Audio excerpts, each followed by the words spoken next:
Hello, नमस्ते, राम राम। मेरे YouTube channel nurture radio station में आप लोग का फिर से स्वागत है। आज हम लोग जो है हिस्ट्री का टॉपिक देखेंगे, जिसमें हम लोग कई बार क्वेश्चन पूछता है कि पूरा पाषाणकालीन के साक्ष्य कहाँ से प्राप्त हुए हैं, मध्य पाषाण काल के, नव पाषाण काल के साक्ष्य कहाँ से प्राप्त हुए हैं, या तो पशुपालन के साक्ष्य कहाँ से प्राप्त हुए, कृषि के साक्ष्य कहाँ से प्राप्त हुए, कहाँ से मानव की जो है हड्डी वगैरह प्राप्त हुई हैं। तो ये सब सारे मतलब ये जितने भी टॉपिक है यहाँ से एक दो क्वेश्चन पूछ लेता है। तो हम लोग को कोई भी ऐसा टॉपिक नहीं छोड़ना है जहाँ से क्वेश्चन आने की संभावना रहती है। तो इसमें जो है जो क्वेश्चन आए हुए 15-20 सालों में उसको भी हम लोग देख लेंगे, और जहाँ जहाँ से क्वेश्चन पूछ सकता है उसको भी देख लेंगे। ठीक है, तो सबसे पहले हम लोग पूरा पाषाण काल से प्रारंभ करते हैं। पूरा पाषाण काल। तो क्वेश्चन यही पूछता है कि पूरा पाषाण काल के साक्ष्य कहाँ कहाँ से प्राप्त हुए हैं। ठीक है, तो पूरा पाषाण काल के साक्ष्य 4 जगहों से हम लोग को प्राप्त हुए हैं। बेलन नदी घाटी, नर्मदा नदी घाटी, तीसरा सोहन नदी घाटी, चौथा भीमबेटका। भीमबेटका आप लोगों ने पढ़ा ही होगा कई बार, मध्य प्रदेश के रायसेन जिले में स्थित है, जहां पे शैल चित्र काफी अच्छे हैं, जिसको वाकांकर ने सबसे पहले खोज की थी। ये क्वेश्चन पूछ सकता है कि भीमबेटका की गुफाओं के जो चित्र बनाए गए उसके महत्वता किसने सबसे पहले पहचान की, उसके महत्व के बारे में, तो वाकांकर ने। वाकांकर याद रखिएगा। याद करने का तरीका बेशन करके याद रख लीजिएगा। बी से आपको बेलन नदी हो जाएगा, एस से आपका सोहन नदी हो जाएगा, एन से आपका नर्मदा नदी हो जाएगा, बेशन। और इन सब में भी सबसे पहले नर्मदा नदी की घाटी में मानव के जो है आपको जो हड्डियों के साक्ष्य मिले थे। कहाँ पे? नर्मदा नदी की घाटी में मानव के कंकाल सबसे पहले प्राप्त हुए थे। याद रखिएगा, 4 स्थल याद रखिएगा, बेलन नदी घाटी, नर्मदा नदी घाटी, सोहन नदी घाटी, भीमबेटका। ये सब किससे रिलेटेड है? पुरातात्विक काल से, पूरा पाषाण काल से। और सबसे पहले नर्मदा नदी की घाटी में आपको मानव के कंकाल प्राप्त हुए थे। ठीक है, अब आ जाता है हमारा मध्य पाषाण काल।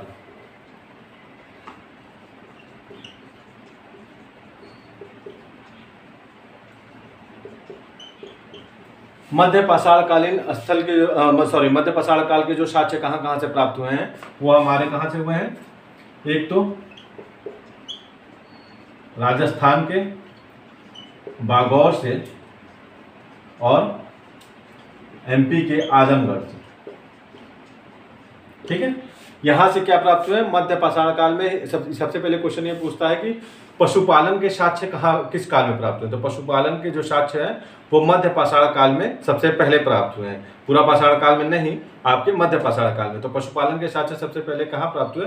मध्य पाषाण काल में। तो कहाँ कहाँ से प्राप्त हुए पशुपालन के साक्ष्य? तो यही राजस्थान के बागौर से और एमपी के आजमगढ़ से। ठीक है, एमपी के आजमगढ़ से, एम आ रहा है तो याद रखिएगा एमपी हो गया, जो दूसरा वाला बचेगा वो आपका राजस्थान हो गया। राजस्थान के बागौर से और एमपी के आजमगढ़ से। जो दूसरा क्वेश्चन पूछता है, जो हड्डियां मिली मानव की, वो कहाँ कहाँ से मिली है? मध्य पाषाण काल के जो मनुष्य थे उनकी जो हड्डियां मिली वो किस किस स्थलों से प्राप्त हुई हैं? तो उत्तर प्रदेश के प्रतापगढ़ के सराय नहर एवं मददहा से। सराय नहर और दूसरा मददहा से।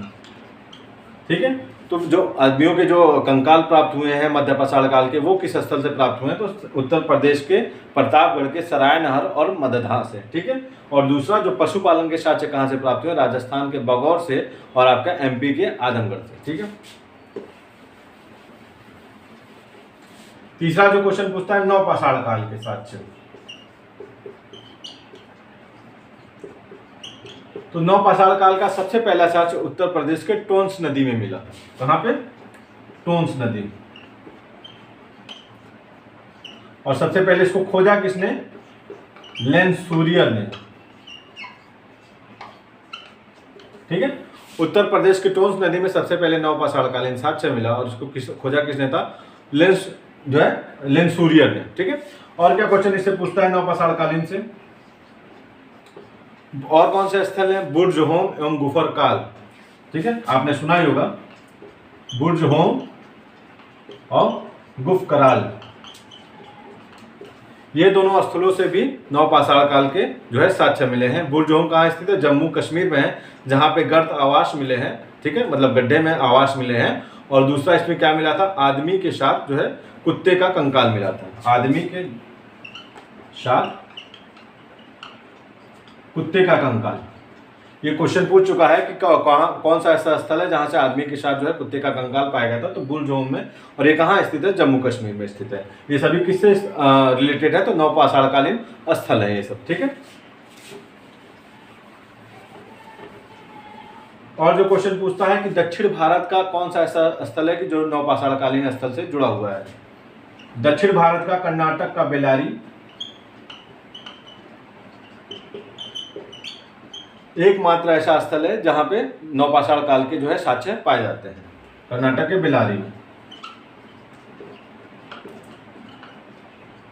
ठीक है। उसके अलावा बिहार का चिरांद नामक स्थान है जहां बड़ी मात्रा में हड्डी के उपकरण प्राप्त हुए हैं। कहाँ? चिरांद, बिहार में।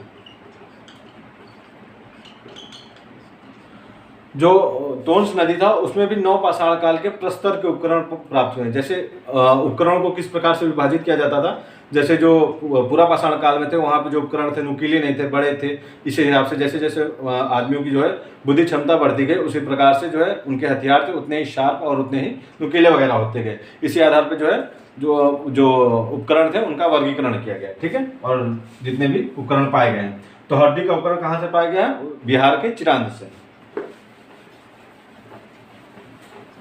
कर्नाटक में एक पिकली हल करके जगह है जहां पे शंख के उपकरण प्राप्त हुए हैं। एक मिनट, शायद कहां से? पिकली हल से शंख के उपकरण एवं आवास भी प्राप्त किए गए हैं।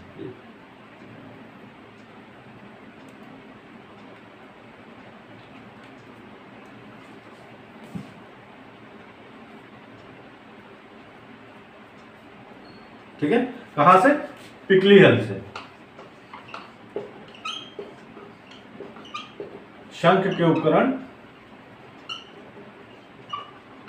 एवं आवास भी प्राप्त हुए। अब जो कई बार के क्वेश्चन पूछे हुए हैं उसको देख लेते हैं, ठीक है। एक तो रॉबर्ट ब्रूस फूट के बारे में कई बार पूछ चुका है कि रॉबर्ट ब्रूस फूट कौन थे। तो रॉबर्ट ब्रूस फूट जो है भूगर्भ वैज्ञानिक भी थे और पुरातत्वविद भी थे, ठीक है। रॉबर्ट, ये सारे क्वेश्चन पूछे हुए हैं, उनको मैं रिवाइज करा रहा हूं आपको। ब्रूस फूट, तो ये कौन थे? पुरातत्वविद भी थे और भूगर्भ वैज्ञानिक भी थे। भूगर्भ वैज्ञानिक और पुरातत्वविद। एक क्वेश्चन और पूछता है कि किसने कोपनहेगन संग्रहालय में जो वस्तुएं रखी गई हैं उसके आधार पर कालों को बांटा है, जैसे आपका पाषाण कालीन युग, ताम्र पाषाण काल युग और लौह युग। इस आधार पर किसने बांटा है? तो जॉन थॉमसन ने कोपनहेगन संग्रहालय में रखे गए वस्तुओं के आधार पर जो है बांटा है, जो काल है उनको बांटा है। पूरा पाषाण कालीन युग या तो पाषाण कालीन युग, ताम्र पाषाण कालीन युग और लौह युग के आधार पर बांटा है, ठीक है। तीसरा जो क्वेश्चन पूछा हुआ है, पीछे में पूछा था कि कौन सा ऐसा स्थल है जहां से 3 मानव कंकाल एक साथ प्राप्त हुए। तो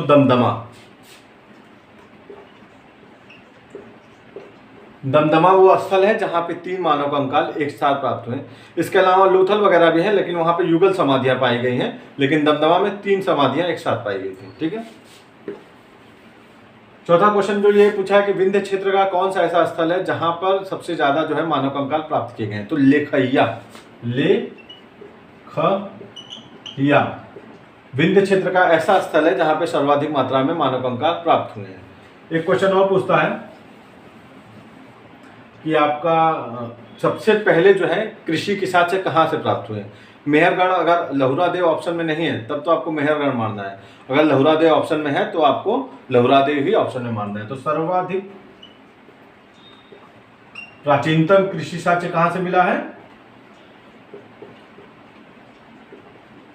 लहुरा देव से,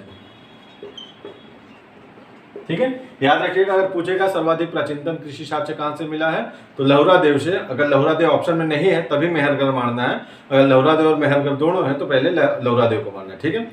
मेहरगढ़ में क्या है? मेहरगढ़ में पूरा पाषाण कालीन स्थल से नव पाषाण काल से लेके हड़प्पा युग तक के जो है साक्ष्य प्राप्त हुए हैं, ठीक है। तो पूछ सकता है कौन सा ऐसा स्थल है जहाँ पे नवपाषाण काल से लेकर हड़प्पा युग तक के साक्ष्य प्राप्त हुए हैं, तो वो आपका मेहरगढ़ है। नवपाषाण से लेके आपका हड़प्पा तक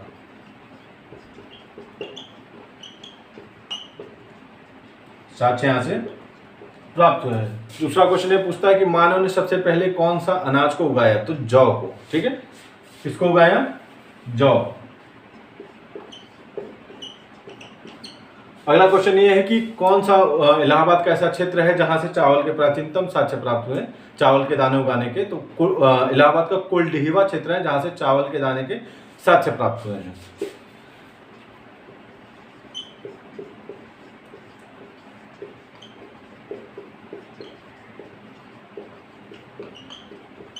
ठीक है, इलाहाबाद का कुलडीहिवा क्षेत्र है जहां से चावल के दाने प्राप्त हुए हैं।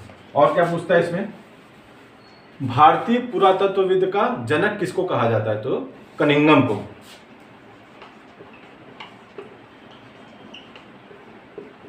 और भारतीय पुरातत्वविद का जो विभाग बना था उसके प्रथम निदेशक कौन थे, तो जॉन मार्शल।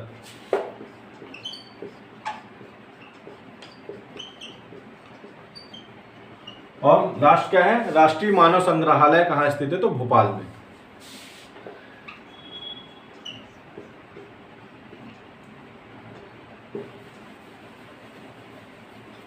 एक क्वेश्चन और पूछा हुआ है, नौदा टोली का उत्खनन क्या कराया, तो ये भी इन्हीं स्थलों से जुड़ा हुआ है।